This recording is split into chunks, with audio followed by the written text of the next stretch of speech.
ಸಿದ್ಲಿಂಗ ನೀ ಯಾರ ನಾ ಏನ್ ಶಂಟ ಮಾಡ್ಲಿ ನೀ ಯಾರ ಅದನ್ನ ಹೇಳ ಕಿರಣ್ ಹೌದಿಲ್ಲ ನೀನ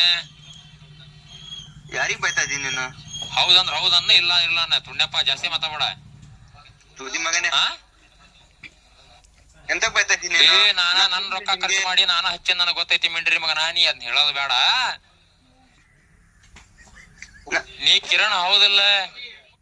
ಇಲ್ಲ ನಾ ಸ್ಟೇಷನ್ ಅಲ್ಲಿ ಇದ್ದೀನಿ ಬಾ ತುಣ್ಯಪ್ಪ ಸಿದ್ಲಿಂಗ ಹಾ ಅಲ್ಲಿ ಸ್ಟೇಷನ್ ಅಲ್ಲಿ ಇದ್ದೀನಿ ಬಾ ಹಾ ಏ ಮತ್ತೆ ನಿನ್ ನಾವು ಮತ್ತೆ ಈಗ ಮತ್ ನಂತ ಇದು ಸೀಟ್ ತರಿಸ್ಬೇಡ ನೀ ಕಿರಣ್ ಹೌದಾ ಅಲ್ಲ ಅಲ್ಲ ಅಲ್ಲ ಅಂದ್ರ ಮುಚ್ಚಿಗೆಂಡು ಫೋನ್ ಇಡ ಅಷ್ಟ ಅಷ್ಟ ಜಾಸ್ತಿ ಮಾತಾಡ ಹಲೋ ಫೋನ್ ಇಡ ಮಿಸ್ಟೇಕ್ ಆಯ್ತು ಯಾರಿಗ್ ಫೋನ್ ಮಾಡಿದ್ದೀನಿ ನಾನು ನನಗ ನಮ್ ಫ್ರೆಂಡ್ ಕಿರಣ್ ಅಂತೇಳಿ ನಂಬರ್ ಕೊಟ್ಟಿದ್ದಾರೆ ಅದಕ್ಕೆ ಮಾಡಿದ್ದೆ ರಾಂಗ್ ನಂಬರ್ ಬೇಜಾರಾಗ್ಬೇಡ್ರಿ ಮತ್ತೊಂದ್ಸತಿ ಮಾತಾಡ್ಬೇಕಾರೆ ಬೈಯೋದು ಸ್ವಲ್ಪ ನೋಡ್ಕೊಂಡು ಮತ್ತೆ ಪ್ರಶ್ನೆ ಬೇರೆ ರೀ ನಾವ್ ಅದಕ್ಕೆ ಏನ್ ಬೇಜಾರಾಗಲ್ಲ ಅದೇ ನಮ್ ಬೇರೆಯವರಿಗೆ ಬೈದ್ರೆ ಸುಮ್ಮನೆ ಬಿಡೋದಿಲ್ಲ ಯಾರು ಅದಕ್ಕೆ ಮಾಡಿದ್ದೆ ಮುಚ್ಚಿಗೆಂಡು ಫೋನ್ ಇಡ ಅಷ್ಟ ಅಷ್ಟ ಜಾಸ್ತಿ ಮಾತಾಡ ಹಲೋ